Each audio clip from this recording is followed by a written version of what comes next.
Welcome to ज़रा हटके। मुबश्शिर ज़ैदी और ज़रार खड़ो का सलाम। आज वुसअत हमारे साथ मौजूद नहीं है, कल हमें दोबारा ज्वाइन कर लेंगे। आज पानामा केस में 5521वां मोड़ आ गया है जब वज़ीर आज़म नवाज़ शरीफ साहब की साहबजादी मरियम नवाज़ ने कुछ डॉक्यूमेंट्स जमा कराए हैं, क्योंकि उनके लॉयर शाहिद हामिद ने आज अपने आर्गूमेंट्स का आगाज़ किया। और ये जो उन्होंने डॉक्यूमेंट्स जमा कराए हैं उसके साथ ही एक स्टेटमेंट भी थी जिसमें उन्होंने कहा है कि अपोजिशन ने जो भी अब तक दस्तावेज़ात जमा कराई हैं वो गलत हैं और वो उनको मुस्तरद करती हैं। उसके साथ ये भी उन्होंने कहा कि वो लंदन के फ़्लैट्स की बेनिफिशियल ओनर यानी बेनिफिशियल मालिक नहीं हैं और ये फ़्लैट्स उनके भाई हुसैन नवाज़ की मिल्कियत हैं। साथ ही उन्होंने ये भी कहा कि हुसैन नवाज़ साहब की 2 अहलियाँ हैं और उनके 7 बच्चे हैं और उन्होंने शरीयत के एतबार से कुछ वो करने के लिए 2007 में ये सारी चीज़ें उनके हवाले की थी। और उन्होंने कहा मिनर्वा कंपनी होल्डिंग कंपनी जिसका हवाला दिया जा रहा है, ना ही वो वहाँ कभी गई हैं और ना ही उनके किसी स्टाफ से उनकी मुलाकात हुई है। What does that mean? अच्छा, पहले तो मैं क्लैरिफाई करना चाहता हूँ कि जैसे ये जो पेपर है मेरे हाथ में, इसके स्क्रीन पर भी होगा, regarding Nielsen's enterprises limited BC 114856 and signed Mossack Fonseca. इसकी तो दूसरे पहले पैराग्राफ में लिखा हुआ है the beneficial owner of the company is Maryam Safdar. और फिर उनका एड्रेस दिया हुआ है। वो कह रही है कि ये झूठी है, जाली है। वो ये कह रही हैं कि मैं बेनिफिशियल ओनर नहीं हूँ। थोड़ा सा उन्होंने एक्सप्लेन भी किया है, उनके लॉयर ने। उन्होंने कहा है कि क्योंकि लीगल कम्युनिकेशन नहीं होती तो उसमें शायद कोई ऐसी गलती हो गई होगी, लेकिन उन्होंने एग्जैक्टली। अच्छा, तो अब जाहिर है हमारे टॉक शोज में तो और तरह की बात होती है, कोर्ट में और तरह की बात होती है। तो क्योंकि हम एक और छोटा सा सवाल है, ये एक और कुछ और दस्तावेज़ात भी थी जिसके ऊपर मरियम साहिबा का सिग्नेचर भी था। वो कह रहे हैं कि सिग्नेचर जाली है जी। उन्होंने कहा 2-3 दस्तावेज़ात पे कहा है कि उनके सिग्नेचर नहीं है, उन्हें नहीं याद पड़ता कि उन्होंने ऐसी किसी चीज़ पे साइन किया है। 2 चीज़ें उन्होंने ओन की हैं मे भी। तो क्योंकि हम कराची में बैठे हैं और केस चल रहा है, आपको पता है सुप्रीम कोर्ट इस्लामाबाद में, तो हमने सुप्रीम कोर्ट में के जाने माने जो है तुरम खान रिपोर्टर, हमें हमारे अब सबके बहुत प्यारे क़य्यूम सिद्दीकी साहब जो कि जियो के लिए काम करते हैं, स्पेशल करस्पॉन्डेंट हैं, उनके कोर्ट्स बहुत अरसे से करते रहे हैं। तो हमने कहा उन्हें ही बुला लिया जाए और पूछ लिया जाए कि आज जो कुछ हुआ है उसके क्या असरात पड़ेंगे सारे केस पर। Welcome to the show Qayyum. आपसे पहले भी बात हुई, तो ज़रा आवाम को पहले आगाह तो कर दें कि ये केस में अब जितने दस्तावेज़ात जमा हो गए हैं, जैसे मैंने कहा 5521वां मोड़ आया है, तो बिल्कुल कन्फ्यूजन फैलती जा रही है, या आपके ख्याल में कन्फ्यूजन क्लियर हो रही है? बहुत शुक्रिया मुबश्शिर ज़ैदी साहब। तुरम खान तो मैं बिल्कुल नहीं हूँ, सच्ची बात है, एक छोटा सा रिपोर्टर। तो प्यार में कहा है मेरे भाई। हाँ, सीरियस ना लें। हम भी 30 मार खाने यार, वो आपको उसमें जो है ना 3 मार हमारी। अच्छा, नहीं देखें, मेरी बात सुने मुबश्शिर। अभी जब मैं आपको चीज़ें सामने रखूंगा तो फिर आप जो है ना मुझे इस बात की गारंटी दें कि मुझे कोई पटवारी, लफाफा और पता नहीं क्या कौन सा रिपोर्टर नहीं कहेगा। ठीक है, हम अपनी गारंटी दे देते हैं, लेकिन ये कि सोशल मीडिया की गारंटी नहीं दे सकते। आप मुझे टैग कर दें, वो कह दें कि यही है, मैं अपने पे ले लूंगा, कोई मसला नहीं। चलिए आंटी, अनलेस आप प्रॉमिस करेंगे कि वो लिफाफा शेयर करेंगे। अच्छा, जी इसमें जी बिल्कुल आता है तो जरूर शेयर करते हैं, सबके सामने करेंगे। हाँ, ये रिकॉर्ड कर लिया हमने, ठीक है, आगे बढ़े।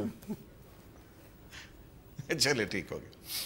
अच्छा, इसको समझें। एक तो ये कि पाकिस्तान तहरीक इंसाफ की एक पिटीशन है जिसमें 9 प्रेयर्स हैं तकरीबन, ठीक है।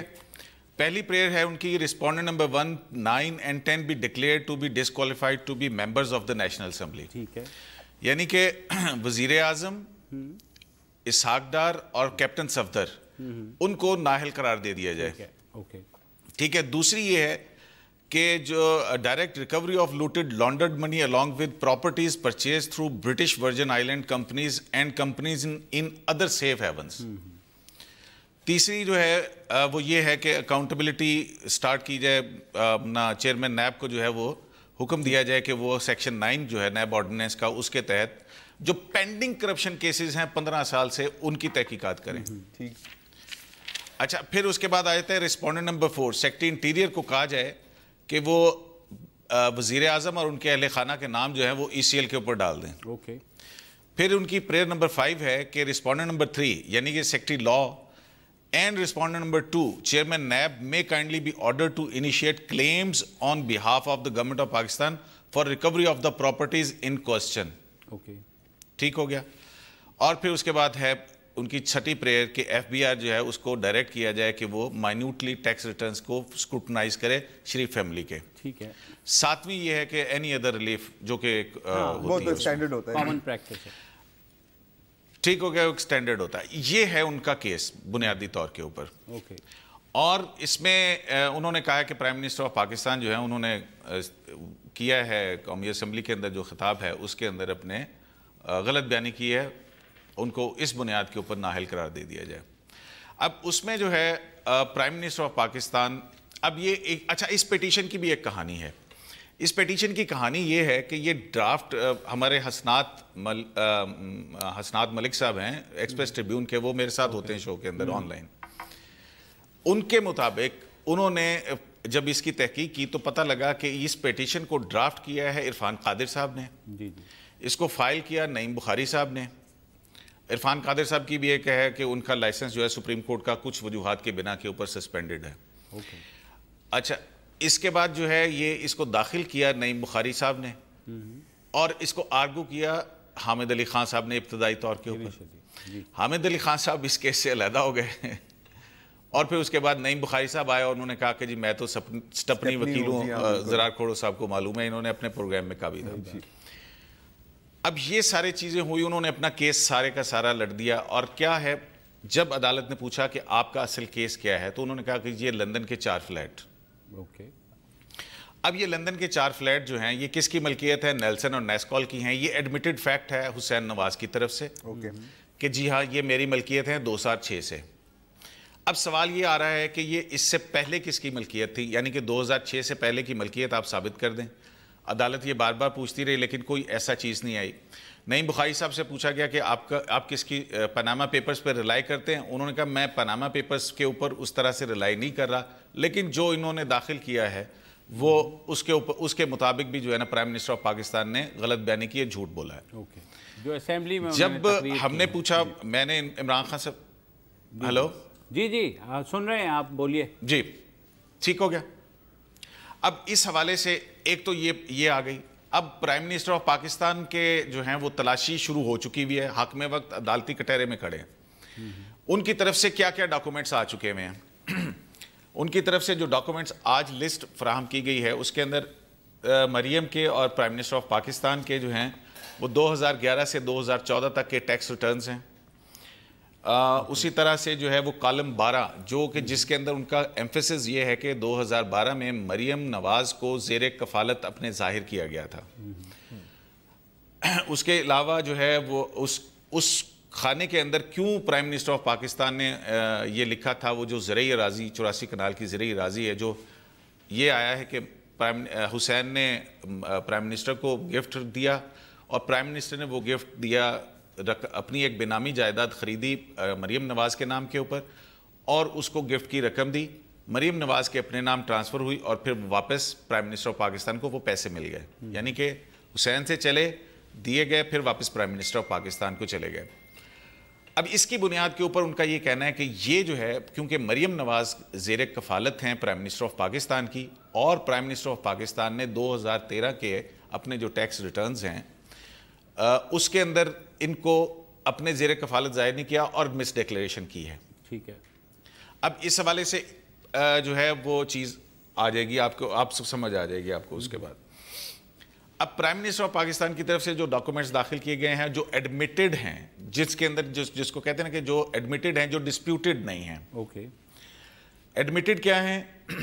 प्राइम मिनिस्टर ऑफ पाकिस्तान के tax returns, wealth statements. Admitted क्या है? मरियम के wealth tax statements. Gulf steel municipality के जो कागज़ हैं वो हैं और उसके अलावा जो अराजी की लीज़ है दुबई हुकाम से ली गई लैंड रेंट मुआहदा वो है। तारिक शफ़ी का जो है वो एक एफिडेविट है। 1978 का सेल कॉन्ट्रैक्ट है। नेस्कॉल नेल्सन की जो दस्तावेज़ात दाखिल की गई हैं वो एडमिटेड है और तब उसके अलावा जो बेरर सर्टिफिकेट्स हैं जो कि उन्होंने एडमिट किए हैं, जो प्राइम मिनिस्टर ऑफ पाकिस्तान की फैमिली की तरफ से दाखिल किए गए हैं डॉक्यूमेंट्स, वो तमाम एडमिटेड हैं। अच्छा, डिस्प्यूटेड कहाँ है? कयूम, जैसे कि आपने कहा कि वो ट्रस्ट डीड, कयूम, दो तीन सवाल जो कि अदालत में चल रहे हैं। एक तो प्राइम मिनिस्टर को सादिक और अमीन के बारे में बहस चल रही, उसके अलावा दूसरा बीच में एक टहलते हुए कतरी शहजादे भी आ गए थे। तो इन दोनों का स्टेटस क्या है? अब ये जो है इस पे कतरी शहजादे का स्टेटस जो खत है वो तो एडमिटेड फैक्ट है ना। प्राइम मिनिस्टर ऑफ पाकिस्तान की फैमिली कह रही है जी हाँ बिल्कुल ये उनका है, उन्होंने दिया है डॉक्यूमेंट, लेकिन अदालत कहती है कि उन्हें आके टेस्टिफाई करना पड़ेगा। अच्छा, अभी नहीं ये कहा, अभी ऐसी कोई बात हुई नहीं है, देख रहे हैं कि क्योंकि वो उनका कहना है कि ये हेयर से के ऊपर मबनी है, लेकिन हेयर से की भी अपनी एक अहमियत है। अब बाकी रह जाते हैं इंटरव्यूज और बाकी सारी चीज़ें हैं कि मरियम ने क्या कहा था कौन से इंटरव्यू में। जेम्स बेकर की किताब का ये सिलसिला आया तो उसके ऊपर मखदूम अली खान साहब जो हैं उन्होंने कहा कि जी महज उनकी इस किताब की बुनियाद के ऊपर अगर ये तस्लीम कर लिया जाए तो फिर आसिफ जरदारी साहब भी हैं और फिर पाकिस्तान का एक इंस्टीट्यूशन है उसके हवाले से भी उन्होंने हज़रत सराई की हुई है, तो क्या उसको भी सच मान लिया जाएगा? तो ये सारी चीज़ों के अंदर कल एक बहुत अहम सवाल भी आया। उन्होंने कहा अच्छा तस्लीम कर लें कि ये तमाम झूठ है, तो फिर बताइए कि सच क्या है? ओके, जब तक सच सामने नहीं आएगा तो कैसे पता लगेगा? अच्छा कयूम, एक ब्रेक पे जाने से पहले, क्योंकि हमें उन्होंने भी ज्वाइन करना है, मुझे सिर्फ ये बता दीजिए ICIJ या जो पानामा पेपर्स जिन्हें उर्फ़े आम में कहा जाता है, उनका क्या स्टेटस है अब? उनका स्टेटस ये है कि नईम बुखारी साहब जो हैं उनसे जब पूछा गया तो उन्होंने कहा कि जी मैं पनामा पेपर्स पे उस तरह से रिलाई नहीं कर रहा, तो वो उससे पीछे हट गए। अदालत ने उनसे पूछा कि पनामा पेपर्स की बुनियाद के ऊपर दुनिया भर में किसी अदालत में बतौर एविडेंस वो पेश हुए हैं, उसका भी उनके पास कोई जवाब नहीं था। तो इस वक्त ये सूरत हाल है उसकी। चलें एक छोटी सी ब्रेक लेते हैं, ब्रेक के बाद हम उमर चीमा जो पाकिस्तान में नुमाइंदे भी हैं ICIJ के और जियो ग्रुप के साथ वाबस्ता भी हैं, वो भी हमारे साथ लाइन पे, उनसे पूछेंगे कि जो इस पूरे केस का माखज़ था यानी पानामा पेपर्स, उसके बारे में उसको भी मरियम नवाज़ शरीफ ने किसी हद तक डिनाई किया है, तो अब वो क्या कहते हैं। एक छोटी सी ब्रेक के बाद आते हैं।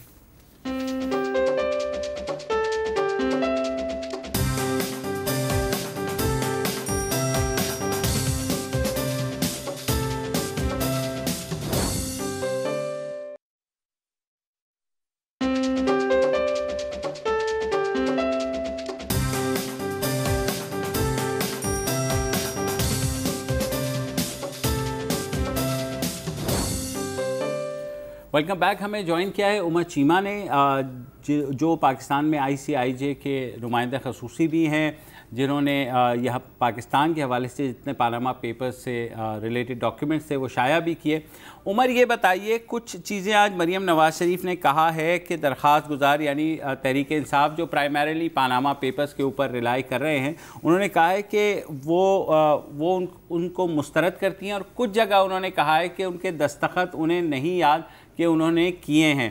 तो किस हद तक इम्कान है पानामा पेपर्स के लीगैलिटी के बारे में भी क्वेश्चन हुआ है, लेकिन क्योंकि इस केस का माखज़ यही है तो आप बताएंगे, क्योंकि आप को 1500 टॉक शोज तो कर चुके हैं गुज़िश्ता 2-3 दिन में, आज में कोई हजार तो आज है, तो ज़रा इस बारे में थोड़ी सी रोशनी डालिएगा। देखिए जैद साहब, जिस तरह आप बता रहे थे उनकी स्टेटमेंट, एक उन्होंने कहा कि मिनर्वा के साथ ना उनके कभी किसी बंदे के साथ नहीं मिली, यानी उनके किसी स्टाफ के साथ नहीं मिली। अच्छा, ये बात उन्हें मुकम्मल तौर पे याद है। जहाँ तक सिग्नेचर का मामला है, वो इन्हें वो यकीन से नहीं कह रही कि उनकी हैं या नहीं, यानी कि इसका मतलब है कि वो खुद भी इस बारे में अनसर्टेन है, अबहाम का शिकार है कि हो सकता है कि कहीं सिग्नेचर किए हों। एक तो मैंने इनके सारे दस्तखत देखे हुए हैं, वो भी जो पनामा पेपर्स में डॉक्यूमेंट्स पे हैं, और वो भी जो इनके ट्रस्ट डीड पर हैं, जो कि इनके मुताबिक ऑथेंटिक है। दस्तखत हर जगह पर एक जैसे। अब ये है कि ट्रस्ट डीड वाले उन्हें याद हैं, दूसरे जो हैं वो अभी तक उन्हें एग्जैक्ट उन्हें आइडिया नहीं हो रहा कि मैंने किए थे या नहीं किए थे। जहां तक पनामा पेपर्स की बात है, वो अब अगर कोर्ट में उनको जमा कराया गया, उसका तरीकाकार क्या होता है, कानूनी शहादत में आपको ये डॉक्यूमेंट्स वेरीफाई कराने पड़ते हैं। बिल्कुल। ये अब मेरी ड्यूटी नहीं है कि मैं ब्रिटिश वर्जिन आइलैंड की फ्लाइट लेकर जाऊं और उनसे जाके कहूं कि भाईजान ये कोई 4 डॉक्यूमेंट्स हैं तो ये इनकी जरा टेस्टेशन कर। अब ये काम तो इतने हमारे माशाल्लाह FIA भी मौजूद है, नैब वाले भी मौजूद हैं, आप कोई अदालत किसी और को ऑर्डर भी कर सकती है। अब ये है कि ये भी एक अलहदा से सवाल है कि ये कोई ट्रायल कोर्ट में केस जाएगा तो वो भेज सकते हैं या कमीशन के जरिए जाएगा, क्योंकि जो सुप्रीम कोर्ट है वो मेरा नहीं ख्याल के उसको इस तरह कर सकती है। उनके पास तो ये है कि अगर आप टेंजिबल एविडेंस ले आए, अदरवाइज जो है वो ट्रायल होगा, क्रॉस एग्जामिन होगा और ये बात कह देना जी कि उन्होंने फलां चीज मुस्तरद कर दी है, ये तो उनका एक मौकफ है ना। बाकी तो चीजें क्रॉस एग्जामिन होंगी, कन्फ्रंट करेंगे कि अच्छा ये बात है, वो कई क्वेश्चन होंगे तो फिर पता चलेगा ना कि वो कितने सच्चे हैं या पनामा पेपर जो है उन पे जो वो ठीक है या नहीं है। लेकिन जो बादियों नजर में जितने भी लोगों ने जिनसे भी मैंने पूछा है, इंक्लूडिंग जो लाहौर हाई कोर्ट के जज साहब हैं, उनका नाम भी पनामा पेपर में शामिल है, उन्होंने भी उसको डिनाई नहीं किया, ये भी उसको डिनाई नहीं कर रहे, बल्कि उसका बाज़ औक़ात सहारा भी लेते हैं पनामा पेपर्स का कि जी उसमें मनी ट्रेल का जिक्र नहीं है, उसमें किसी जगह पे करप्शन का जिक्र नहीं है। तो ये बात उनकी फेवर में जाती है तो वो उधर तो वो उनको पनामा पेपर को एक्सेप्ट कर लेते हैं। ऊपर अपना मरियम के दस्तखत हैं ये वाले 2 फरवरी 2006। जी बिल्कुल जी। तो कयूम ये बताएं, जो उमर कह रहे हैं ऑथेंटिसिटी के बारे में, तो जाहिर है उस पर किसी भी किस्म का शुबा या किसी ने इतराज़ नहीं डाला। आज मरियम ने जो कहा कि जो दस्तावेज़ात पेश की गई हैं उनको मुस्तरद करती हैं, तो क्या वो सारे जो पानामा के डॉक्यूमेंट्स हैं या वो जो उनके सिर्फ बेनिफिशियल ओनर से रिलेटेड है उसको मुस्तरद कर रही हैं? आपकी क्या अंडरस्टैंडिंग है? जी हाँ, बिल्कुल। आपको याद होगा 3 जनवरी को तहरीक इंसाफ की तरफ से एडिशनल डॉक्यूमेंट्स जारी किए गए थे और वो डॉक्यूमेंट्स थे जो BVI और मोज़ेक फोंसेका के माबैन मुबैना तौर पर ईमेल का तबादला था। जी जी ठीक है, उसमें उससे वो ये ड्राइव कर रहे हैं कि 2004-05 के अंदर मरियम नवाज इसकी बेनिफिशियल ओनर हैं, जो एक ईमेल पेश की जा रही है, ये उससे मुतल्लिक हैं। ठीक है, अब यहाँ पे मरियम नवाज ने ये बात तस्लीम की है कि मिनर्वा सर्विसेज उन्होंने ली हैं। क्यों ली हैं?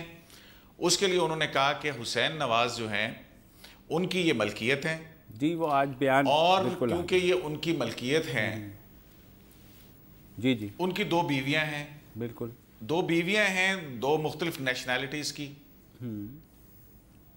और अगर हुसैन नवाज को कुछ हो जाता है तो फिर शरा के मुताबिक उनकी जो तकसीम है उनके असासों की, उनकी फैमिली के अंदर वो मुसावियाना बुनियाद पर तकसीम हो सके। ठीक है। और उन्होंने कहा कि उन्होंने ना तो कुंबर ग्रुप, कुंबर कंपनी जो कुंबर है, हाँ। उससे कोई फाइनेंशियल बेनिफिट्स लिए हैं, ना उनकी कोई इनकम है उस हवाले से, तो वो एक ट्रस्टी हैं। अब ये ट्रस्ट जो है, इस हवाले से उनका कहना ये है पाकिस्तान तहरीक इंसाफ का कि ये जाली तौर पर ये आफ्टर थॉट है और ये बाद में बनाई गई है। अच्छा, क्योंकि वो कहते हैं कि जी ये जो अच्छा जी कयूम साहब, मतलब दो बीवी अपनी जगह, मेरे 2 सवाल हैं आप दोनों से। पहला सवाल पहले मैं आपसे पूछूंगा, क्या ये केस अब 2018 के इलेक्शंस तक चलता रहेगा? क्योंकि जो मैं बातें सुन रहा हूँ कि हो सकता है कमीशन बने, हो सकता है कोई इन्वेस्टिगेशन हो, तो क्या आपकी नज़र में ये 2018 तक चलेगा, हाँ या ना? मेरा ख्याल है कि ये 2018 तक नहीं, अगले 1 हफ्ते के अंदर शायद ये अपने मंतकी अंजाम तक पहुंच जाए। देखें, बहुत सारी चीज़ें हो चुकी हैं, बहुत सारे फैक्ट्स आ चुके हैं। घोड़ो साहब, मैं जो देख रहा हूँ कि हमारे सामने एक NRO का जो केस है उसके अंदर वो देखते हैं हम उसको कि NRO के केस के अंदर क्या था। NRO के तहत अदालतों में जो ज़ेर इल्तवा मुकदमात थे या करप्शन के चार्जेस के हवाले से चीज़ें थी, उनको ख़त्म किया गया था NRO के तहत। सुप्रीम कोर्ट ने NRO को नॉन एस्ट करार दिया कि ये सिरे से इसका वजूद ही नहीं है। जब उसको नॉन एस्ट करार दिया तो वो तमाम मुकदमात रिवाइव हो गए। उसमें जो है वो स्विस जो मनी लॉन्ड्रिंग केस है जरदारी साहब के खिलाफ, वो भी हो गया। तो अदालत ने कहा, फेडरल गवर्नमेंट को एक डायरेक्शन दी और कहा कि आप खत लिखिए स्विस अथॉरिटीज को, क्योंकि ये पाकिस्तानी कौम का पैसा है। क्योंकि ये इल्जाम ये था कि Pakistan as a damage party वहां पे गया था कि ये प्रोसीड ऑफ क्राइम है। प्रोसीड ऑफ क्राइम किसकी है? कोटेक्ना और एसजीएस की। जी ठीक है, ठीक हो गया। और उस पे हाँ क्लेम किया। एक मिनट हम उमर चीमा से भी पूछ लेते हैं कयूम, क्योंकि टाइम जरा सा कम है। जी फरमाइए। ओके, बताएं। अब डिस्प्यूट ये आ रहा है मेरी उसके मुताबिक जो पहली चीज थी कि प्राइम मिनिस्टर ऑफ पाकिस्तान को अगर नाअहल करार दिया जा सकता है तो वो इस बुनियाद पे के ऊपर कि 2013 के अंदर उन्होंने जो कागजात नामजदगी दाखिल किए उसके अंदर मिस डिक्लेयर किया कि मरियम नवाज जो है उनकी जेर कफालत में थी और उसको शाया नहीं किया गया। ठीक हो गया, तो ये एक पॉइंट है। इस पॉइंट को दोनों तरफ से नहीं रेस किया गया। मरियम हसन हुसैन के लिए डिस्क्वालिफिकेशन की कोई बात नहीं की गई है, सिर्फ प्राइम मिनिस्टर ऑफ पाकिस्तान की बात की गई 62 के तहत। अब जब तक मिस डिक्लेरेशन नहीं होता और किसी कोर्ट ऑफ लॉ से ये उनके खिलाफ फैसला नहीं है तो किस बुनियाद के ऊपर उनकी नाअहली होगी? अच्छा उमर अब आ गई बात उमर से मैं पूछूं, वी आर फिनिशिंग। उमर, मुझे ये बता दीजिए, एक ज़माने में तो आप खासे अताब का शिकार होते थे पीटीआई के, फिर आप डार्लिंग बन गए क्योंकि आपने जाहिर है अपने प्रोफेशनल वैसे तो काम किया, लेकिन हमारे यहाँ ये क्या चक्कर होता है कि रिपोर्टर के ऊपर जो सारी इस तरह की आती है क्रिटिसिज्म के जनाब वो उस पार्टी के साथ कर रहा है और ये कर रहा है, तो कैसा आपको लगा ये पूरा? अगर कंसाइज वे में आप बता दें, फिर हमें ब्रेक लेनी है। एक तो ये एक ह्यूमन नेचर है कि हम अपनी मर्जी की बात सुनना चाहते हैं और उसको हम कलमा हक कहते हैं। तो जो भी उसके हमारी ख्वाहिश से हटकर बात करता है वो हम समझते हैं कि ये को बिका हुआ है। तो मैं ये चीज दोनों तरफ से देख रहा हूँ। पहले पीटीआई वाले जो है वो कोई बहुत ज्यादा इस मामले में बड़े क्रिटिकल थे। अब वो बात पीएमएलएन की तरफ से आ रही है और वो ये समझ रहे हैं कि शायद मैंने इसको अपना ईगो का इशू बनाया हुआ है। हालांकि मेरा इसमें ईगो का क्या इशू है? मैं तो अगर को मुझे आप पूछते हैं कि फलान डॉक्यूमेंट ठीक है, मैं अगर आपको कह देता हूँ कि ये हाँ पनामा पेपर का हिस्सा है, यानी मैं चूंकि उसको बड़ा बारीकी से देखा हुआ है, तो मैं अगर वो चीज को उस तरह मैं बयान कर दूं तो इसमें कौन सा ईगो का इशू है? बाकी मामला जो अदालत में है, कयूम सिद्दीकी साहब कह रहे हैं कि ये 1 हफ्ते तक निमट जाएगा, लेकिन मैं अभी भी अपनी बात पर कायम हूँ और जनवरी के शुरू से मैं कह रहा हूँ कि ये केस 2018 के इलेक्शन में जाएगा। हो सकता है कि ये हियरिंग खत्म हो जाए, कमीशन बन जाए, लेकिन ये इतनी जल्दी खत्म होने वाला नहीं है। ये पनामा इशू जो है ये चलता रहेगा। जी बिल्कुल, मतलब कि तुम पक्के पटवारी हो, सबूत दे दिया इसने, सबूत दे दिया। बहुत शुक्रिया आप दोनों का। और उमर के भी कहने का ये था कि केस खत्म भी हो गया तो इसके रिपरकशंस जो हैं 2018 के इलेक्शन तक जाएंगे। वक्फे का वक्त हुआ है, न्यूज़ अपडेट्स के बाद फिर आते हैं।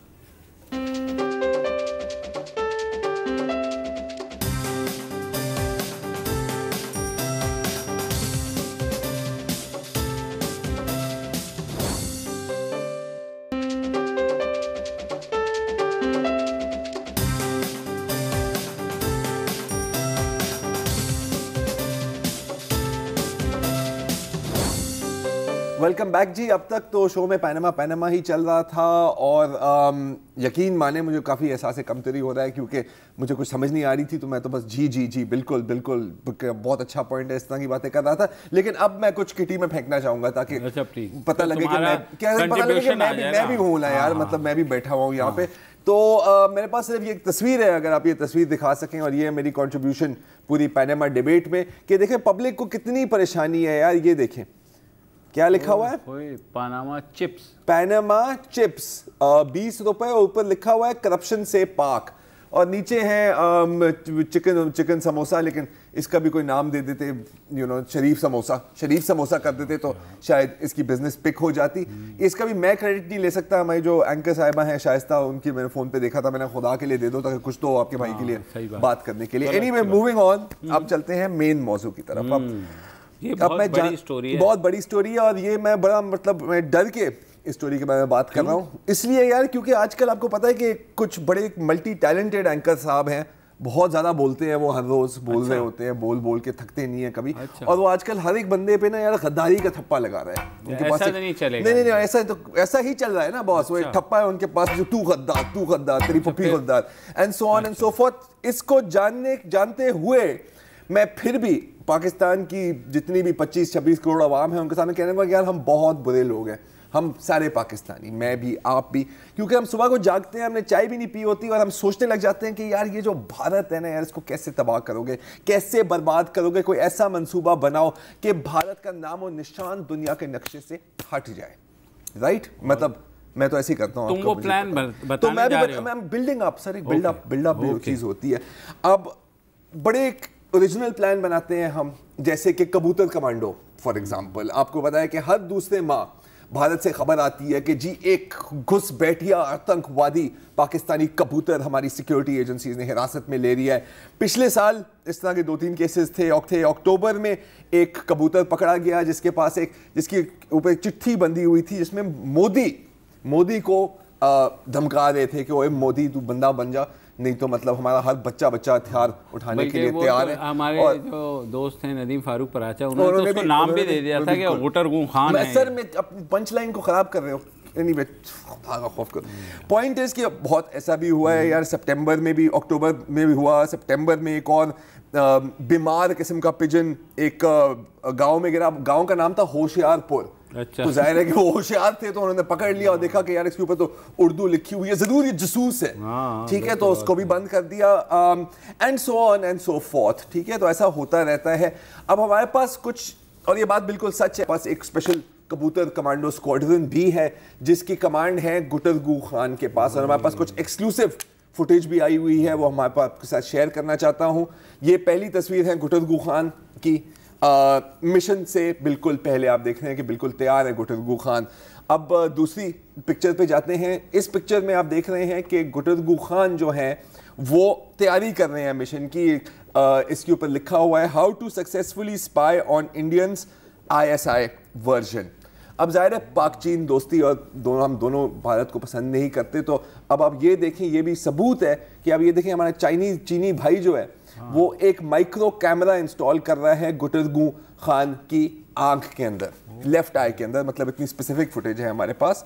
और फिर एक और तस्वीर, गुटरगू खान अकेले नहीं है, उनके साथ पूरी नफरी है सर। और ये देखें उनकी पासिंग आउट परेड, और ये दोबारा एक्सक्लूसिव इमेजेस हैं। आप इस बात से अंदाजा लगा लें कि इसके ऊपर लाल में एक्सक्लूसिव लिखा हुआ, जो चीज़ लाल में लिखी होती है वो हमेशा सच ही होती है, कसम खा के कह सकता हूं। फुटेज काकूल के एक दरख्त से, काकूल के दरख्त से। और फिर आखिरकार ये है गुटरगू खान का 2017 का मॉडल।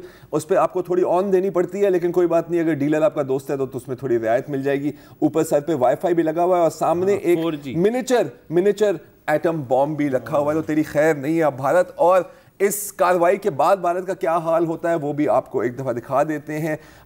दिल थोड़ा थाम लें, बहुत ही स्कैरी पिक्चर्स है। ये देखें कार्रवाई, कबूतरों की कार्रवाई के बाद ये हाल होता है। कितनी सफाई करनी पड़ती है, वैसे ही पानी की किल्लत है तो आपको पता है कि कितना मसला है। अच्छा, अब ये तो है सारी पुरानी खबरें, तो आप कहेंगे कि यार क्यों, अब पुरानी बातें तुम भी सोच रहे थे ना कि क्योंकि कबूतर कुछ नहीं है जी। कबूतर कमांडो की कामयाबी के बाद हम आपके पेश खिदमत लाते हैं कुत्ता प्लान। कुत्ता प्लान आपको पता ही क्या है? ये जी न्यूज़ जो इंडियन चैनल है उसका एक एक्सक्लूसिव ब्रेकिंग ऐसा एक्सपोजे है कि मतलब विकीलीक्स और पैनामा पेपर्स तो मतलब छोड़ दो यार, वो तो दूध पीते हुए बच्चे हैं मेरी जान। और ये बता दो कि क्योंकि 2 दिन बाद जो है, परसों जो है जी, भारत का रिपब्लिक डे है। रिपब्लिक डे है और रिपब्लिक डे पर पब्लिक को बड़ा खतरा है। किस चीज से खतरा है ये देखिए। ISI किस तरह आतंकी हमले कर भारत को नुकसान पहुंचाना चाहती है, इसके नए खुलासे अब हो रहे हैं। अब पता चला है कि पाकिस्तानी खुफिया एजेंसी भारत में आतंकी हमले के लिए पालतू जानवरों का इस्तेमाल तक कर सकती है।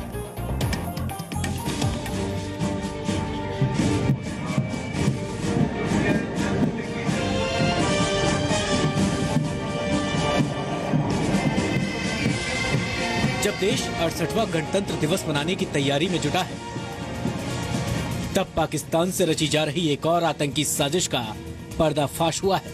पाकिस्तानी खुफिया एजेंसी ISI के इशारे पर काम कर रहे आतंकियों का ये कुत्ता प्लान है। बिल्कुल सही सुना आपने, कुत्ता प्लान। इस प्लान से पता चलता है कि ISI और आतंकी भारत के खिलाफ किस हद तक जा सकते हैं। गणतंत्र दिवस को ध्यान में रखते हुए गुप्तचर विभाग ने अलर्ट जारी किया है। हम आपको बता दें, गुप्तचर विभाग ने अलर्ट जारी करते हुए ये कहा है कि क्योंकि गणतंत्र दिवस आने वाला है, ऐसे में भीड़-भाड़ इलाकों को जो है, भीड़-भाड़ इलाकों में भीड़ ज़्यादा होती है तो आतंकवादी ऐसी जगहों पर अपना निशाना बना सकते हैं। साथ ही साथ एक बात और सामने आई है कि आतंकवादी ऐसे पालतू जानवर का उपयोग जो है आतंकवादी गतिविधियों के लिए कर सकते हैं। तो ऐसे में ये कहा गया है कि कोई भी पालतू जानवर जो कि कपड़े पहने हुए है, अगर उसकी अगर देखा जाए तो उसके साथ जो व्यक्ति है पालतू जानवर के साथ अगर उसकी जो गतिविधि है वो संदेहास्पद दिखाई देती है तो फौरन जो है पुलिस को इसके बारे में इन्फॉर्म करे। महाराष्ट्र एंटी टेररिस्ट स्क्वाड की ओर से जारी अलर्ट में कहा गया है कि मुंबई समेत पूरे महाराष्ट्र के भीड़ भाड़ वाले इलाके को आतंकी निशाना बना सकते हैं। एटीएस के मुताबिक इस बार आतंकियों ने पालतू जानवरों के जरिए हमला करने की साजिश रची है, यानी आतंकी पालतू जानवरों का इस्तेमाल आत्मघाती हमले में कर सकते हैं। मुंबई पुलिस ने कपड़े पहने हुए पालतू जानवरों से सतर्क रहने की सलाह दी है। मुंबई पुलिस का तर्क है कि आतंकी किसी पालतू जानवर को सुसाइड बॉम्बर की तरह भीड़ भाड़ वाले इलाके में छोड़ सकते हैं, जिससे बड़ी तबाही मचे और ज्यादा से ज्यादा लोगों की जान जाए। पालतू जानवरों के साथ भीड़ भाड़ वाले इलाकों में घूमने वाले लोगों पर पुलिस की कड़ी नजर है। क्या पता रईसों और शरीफों की भीड़ में कब कोई आतंकी घुस जाए। जी, तो मतलब कि अगर कोई सूट पैंट पहन के मछली आपके सामने आए तो एकदम पुलिस को बताना मेरे भारतीय दोस्तों, नहीं तो फट जाएगी, सॉरी मतलब मछली फट जाएगी। वो इससे ज्यादा कुत्ता प्लान नहीं हो सकता। कुत्ता प्लान नहीं हो सकता। वैसे यार मुझे तो ये एंकर ना, ये जो एंकर थी ना, खासतौर पे जो खातून थी, मुझे भी आईएसआई की एजेंट लगती है। पता है क्यों? आपसे एक चीज नोट करने, जब आप नहीं आप दोबारा जब देखिए तो कुत्ते की तरफ पॉइंट करती है और कहती है कि पालतू जानवर, और फिर पालतू जानवर के बाद उस जुमले के बाद एकदम भारतीय फौज की फुटेज शुरू हो जाती है। तो यार ये क्या मैसेज भेज रही है, क्या message? you're perhaps looking too much into that, जिस तरह वो they are looking too much into that। लेकिन यार मैं ये सोचता हूँ कि ये कैसे चल कैसे सकता है यार, मतलब कल को चार पैरों पे बॉस, मतलब ये तो मतलब चार पैरों पे बहु भी करता है, चलता भी है, कल को मक्खी प्लान, मच्छर प्लान, लाल बेग प्लान, मच्छर प्लान, लाल बेग प्लान, बहुत से यार। नहीं अब मतलब वैसे लाल बेग प्लान बन सकता है। मेरे पीछे लाल बेग भी तो मैं तो भाग जाऊंगा। तो मतलब मैं तो कहूंगा कि नहीं, सीरियसली मुझे बहुत खौफ है लाल बेग से। हाँ सही बात है। तो ये था कुत्ता plan, and I think that was लेकिन अवार्ड विनिंग जर्नलिज्म है ये। मतलब पुलिट्जर प्राइज तो मैं तो कहता हूँ कि मतलब अगले 20 सालों की पुलिट्जर प्राइज ना एक कुत्ते की जेबों में डाल के भेज दो इनको। यार सही बात। और मेन स्ट्रीम मीडिया पे वहाँ चल रहा है यार, मतलब इट्स जस्ट लिटरली हमारी कदर आ जाती है। हाँ चले अब बस इससे आगे हम क्या बात करें, मेरे ख्याल अब इस पर हम एक कुत्ता ब्रेक ही ले सकते हैं। ब्रेक ले लें, ब्रेक।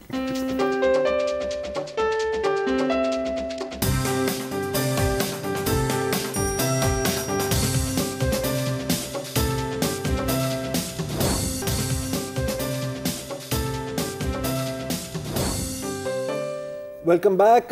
सर्दी का मौसम है, पाकिस्तान के बलूचिस्तान के इलाके में बर्फ़बारी भी जारी है और पाकिस्तान के शुमाली इलाकों में भी बर्फ़बारी जारी है। और अगरचे लोगों को इसकी वजह से मुश्किलात का सामना भी करना पड़ रहा है, लोग क्या कहते हैं इंजॉय भी बहुत कर रहे हैं। और ख़ास तौर पे बलूचिस्तान में सोशल मीडिया पर लोग बहुत तस्वीर पोस्ट कर रहे हैं स्नो आर्ट की, क्योंकि बर्फ़बारी होती है और ट्रेडिशनली फॉरेन कंट्रीज़ में वेस्ट में एक स्नो मैन बनाया जाता है। तो आपको दिखाते हैं कि बलूचिस्तान के रहने वाले स्नो के साथ क्या कर रहे हैं। ये देखें, एक चांद सितारा बना हुआ है, जो पिछली तस्वीर आप नहीं देख सके, उसमें कायदे आज़म बनाया हुआ था। अब आप आगे बढ़ सकते हैं और ये देखें सर बलोच सरदार टाइप हैं, ये भी एक तस्वीर है। और अगर हम स्नो मैन नहीं बना सकते तो स्नो ऊंट क्यों ना बना लें। और स्नो ऊंट बैठा हुआ है क्योंकि आपको पता है कि स्नो के साथ अगर खड़ा कराना उसको शायद थोड़ा मुश्किल हो जाए, गिर विर जाए, and so on and so forth. This is another angle of the snow camel.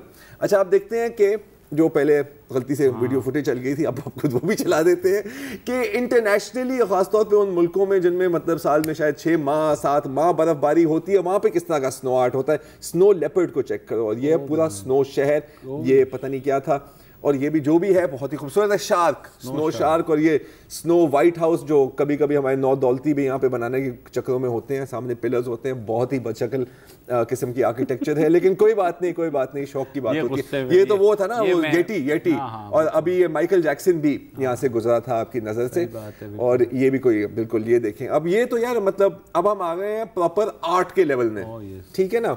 तो ये है अब अनफॉर्चुनेट बात इसमें यह भी है कि जब सर्दी पड़ती है और ख़ासतौर पे यहाँ पे सर्दी पड़ती है तो हम कभी कभी सोचते हैं कि गर्मी कभी नहीं वापस आएगी, ठीक है ना।